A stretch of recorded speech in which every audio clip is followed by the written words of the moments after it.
Welcome to another episode of Job Tales, the podcast where you find dozens of interviews about your favorite jobs.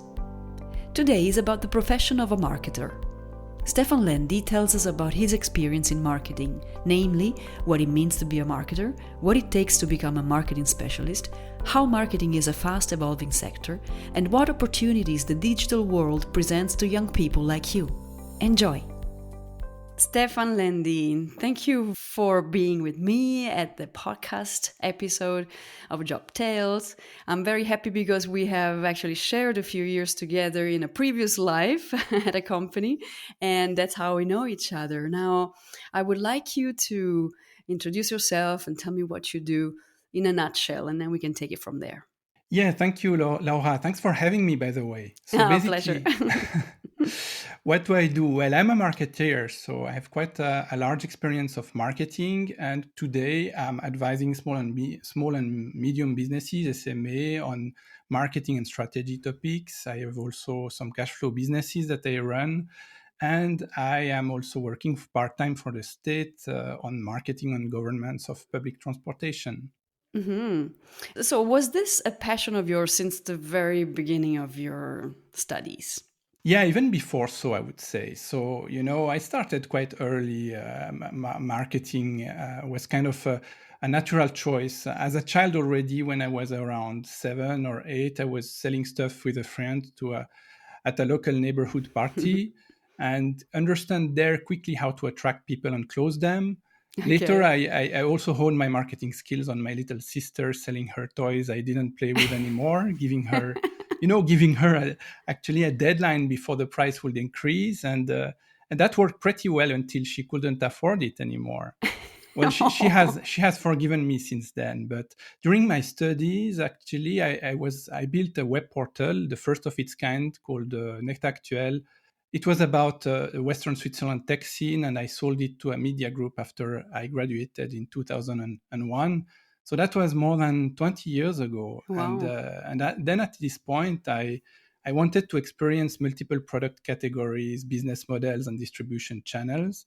Mm. And fast forward to now, I have quite a large experience on multiple product categories, and from consumer goods, luxury products, pharmaceuticals, software and hardware in B2C, B2B, and also in multiple distribution channels across different companies, quite large ones like IBM, Nestle, Danone, Nespresso, but also smaller scale up companies like actually Green Motion, which was acquired by Eaton, and also institutional, since as I said, I work for the state. So I have intentionally collected a myriad of experiences, which brings me a lot of perspective. And with all those experiences, I also created a proprietary methodology out of everything I learned called psychomarketing.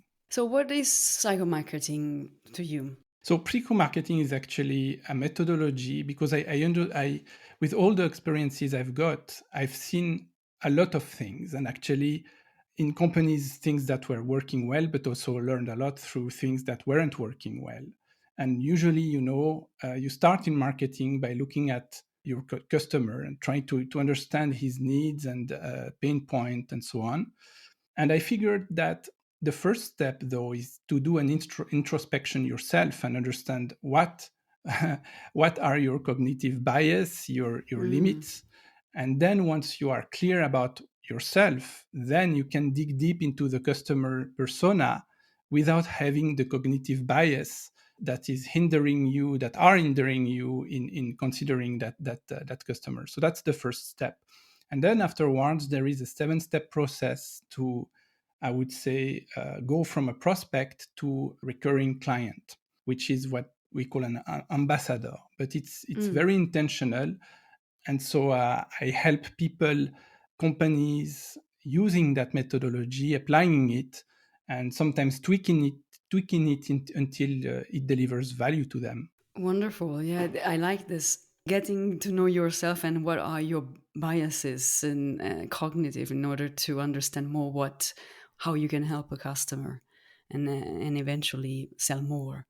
It reminds me of also of behavioral economics, to really try to understand what are the reasons why you will buy that product rather than the other product based on the perspective of the customer. But you're looking also into your own perspective. And have you applied this during your life as a marketer for different companies? Yes, so I applied part of it actually. And each time I learned, a little more about what was working and what was not. And that's how, at some point, I decided to put it into a methodology and share it with other people as well. And I've seen it work with other people that are currently successful. Sometimes it doesn't work, so we need to tweak a bit the 7 steps. Mm. So it's not, a magic formula, but it's still a process that works pretty well. So you were able to prove it. Yes, Okay, often, enough times to say that it works. yes. That's great. I would like to come back to your academic background. What did you study before university, and then what is the path you chose at university? Yeah, actually, I graduated from the University of Applied Science in Lausanne with a major in marketing. Hmm. Applied sciences. So, what kind of science did you study? Yeah, that's the name of the university. There are two, academic routes in Switzerland. Either you have the usual university, and you also have that University of Applied Science. In French, Okay, it's called HES. So HES. it will not tell much to your audience, but that's how it's called actually. Okay, okay. And then you had there was a major in marketing. And after this, did you have like the basics of marketing? Was it very theoretical, or was there already like a hands-on experience with case studies and stuff? Yeah, there were some case studies, but I'll not lie. I mean, it was mainly a theoretical part and not much practical there.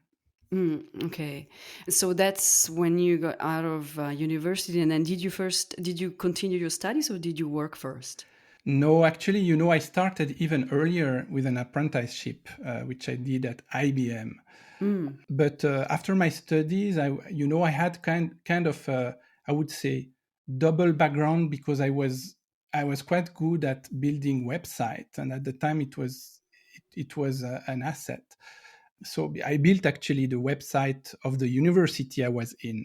Oh, And when really? after my universities, I started to work more as an internet project manager. And during the 2 first years, and afterward, I switched to marketing fully, which was what I wanted to do in the first place.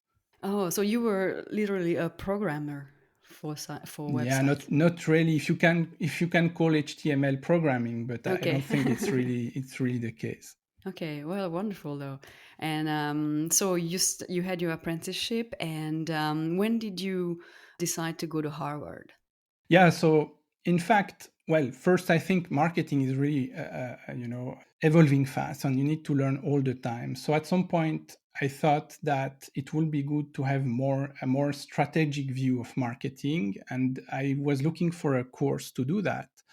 And so I was at Nespresso at the time, quite Mm. successful, built a digital marketing and e-commerce team there, and I looked at the different course and curriculum, and Harvard had this strategic marketing course, which was very good.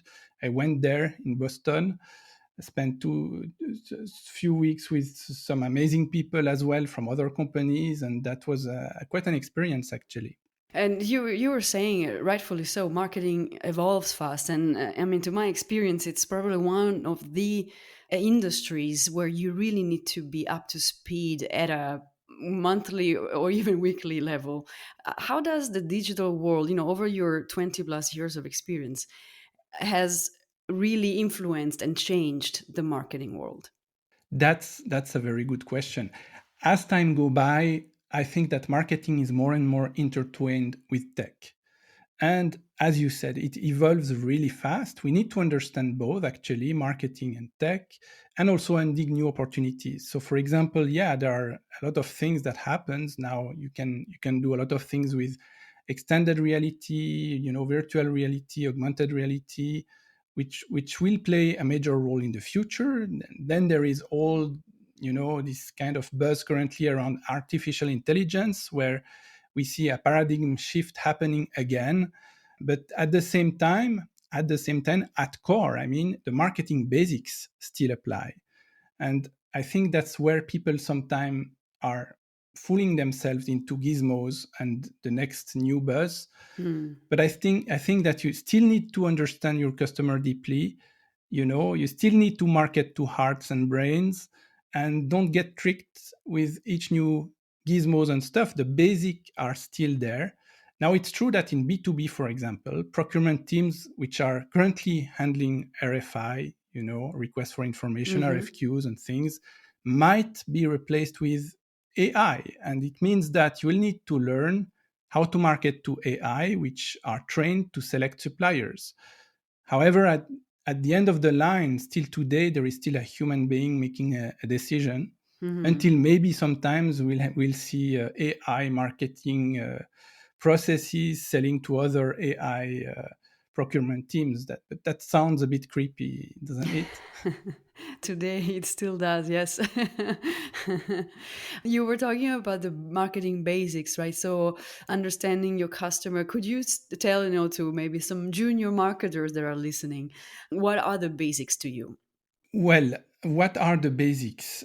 I think that what I can say to a junior is that a flower doesn't dream of the bee. Hmm. The flower simply blossoms and the bee comes naturally. And that's very true in marketing. But it's also very true when you need to market yourself, for example, for a job. Now you might say, okay, but how can I blossom if I have no experience? Well, I think that, despite the feed of bad news we get every day, today is a time of almost endless opportunities, and we haven't seen such a time before. Hmm. It True. has never been easier to create value out of almost nothing, build an app, you can build a software as a service, an e-commerce site, a marketplace, or whatever. So I would say start something for yourself, see how it goes, and at worst, it will fail, but you'll end up with a new experience, and at best you end up with a thriving business. So starting anything will help you get a good at marketing, because you will need to understand your market and your customer. Hmm. A question on how to start, because I remember when I first studied, I also studied marketing, and I wanted to have my first job, and I found that already like 25 years ago it was very hard because there was a lot of competition. How would you suggest that a young man or a woman finishing their studies approach the job market? So what could they do that could get them a step into the door, a foot into the door? I can maybe relate to my own experience, although the market now is very different than the one that I experienced myself, because I started a while back. But I had to do kind of a career shift at a certain point, because I was more considered, as I said before, as an internet project manager, and I wanted to go into marketing. And so what happened is that I got an interview with I think it was a business head of a clinical nutrition business. And I asked him, okay, so what is your vision of the role I'm applying to? I wanted to get to understand his definition of success. Hmm. And he explained me that the goal was to launch a new product category in a specific distribution channels.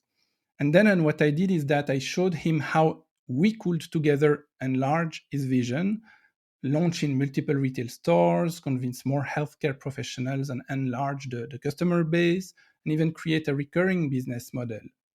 And that's how I got the job in the end. Because when you amp up someone's vision, Hmm. you have already come a long way. And then, I also explained him with which skills that I already had, I would use, in fact, to bring the vision to life. So in fact, he wasn't hiring an unexperienced professional.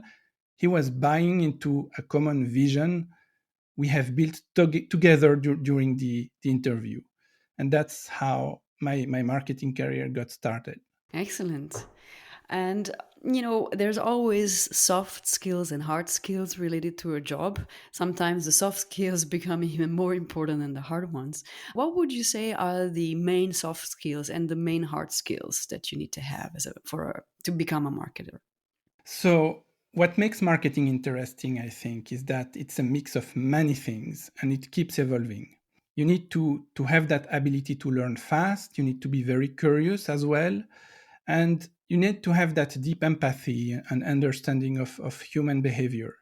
And there is also an understanding of key business dynamics, so business acumen, and I would say even a kind of capacity to see the invisible.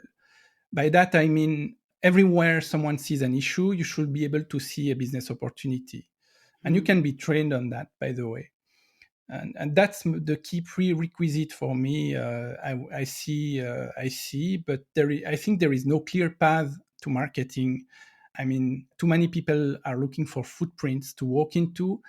Well, in fact, I think that they need to create their own path to achieve what they want. In Hmm. terms of soft skill, I think also collaboration is key, and a certain degree of leadership and influence to make sure you get your project done timely and within a great budget as well. Yeah, budget being very important.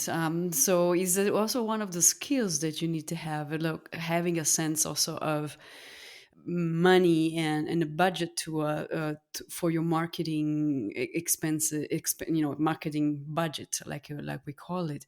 Do you need to have a capacity with numbers, or is it something that you can grow into and you can learn on the job?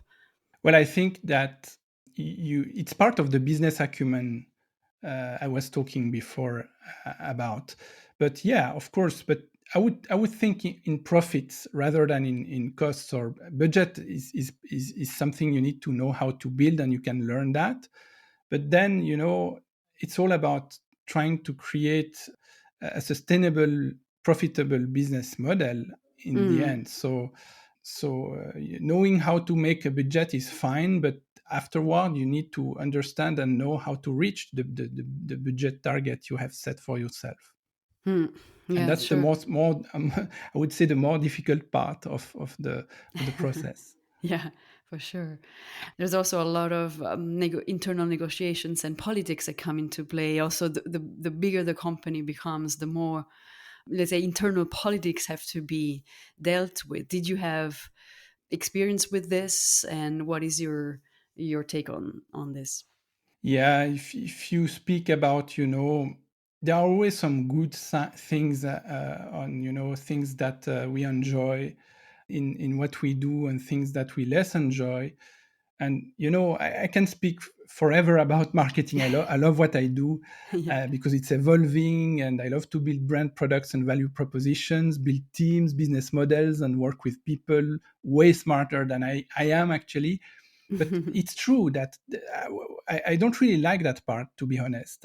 Unnecessary processes, heavy bureaucracy, and in marketing, you sometimes you experience endless validation processes that doesn't bring much. And the larger the corporation, the more people are covering their back and not anymore thinking about the value they bring to the marketplace. Hmm. But I think what marketing is mainly and should remain about is to test, learn, and optimize fast and scale. And to achieve that, one need to be agile, move fast, and sometimes be ready to break things to Hmm. grow. I'm wondering about myths of your job. Do you have some? Do you know of some? Oh yes.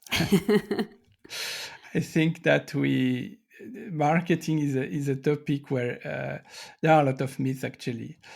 A lot of people are mixing communication or advertising with marketing. In fact, they are mixing what they see with what marketing really is. Yet Hmm. the advertising part is just a tiny bit, the visible part of the process. It's the execution of a well thought through strategy that, if done right, is able to deliver high growth and high profit margin on a recurring basis. Hmm. And marketing is about strategy in the first place, and communication is the executional part. I advise a lot of SMEs, so small and business enterprises, and Hmm. sometimes I get told, "Well, Stefan, please look, my ad doesn't work. Please fix it." And I hear that many times. And in 90% of the case, the problem is not the ad itself. It's like, the last move of a chess play. You need to understand all the move up front to get the situation. And the ad is just the visible part of the marketing strategy. So in this case, I have to reverse engineer what that marketing strategy, understand what was the objective in the first place, and dig deep into the target persona, the product market fit, the value proposition, to sometimes even go as far as improving the business model itself. Excellent. No, totally makes sense. And are there any lessons that you've learned? I'm sure there are, but maybe you can pick one or two that you learned along your process and that you can share with others, with the ones who are listening today. Yeah, I would say two things here.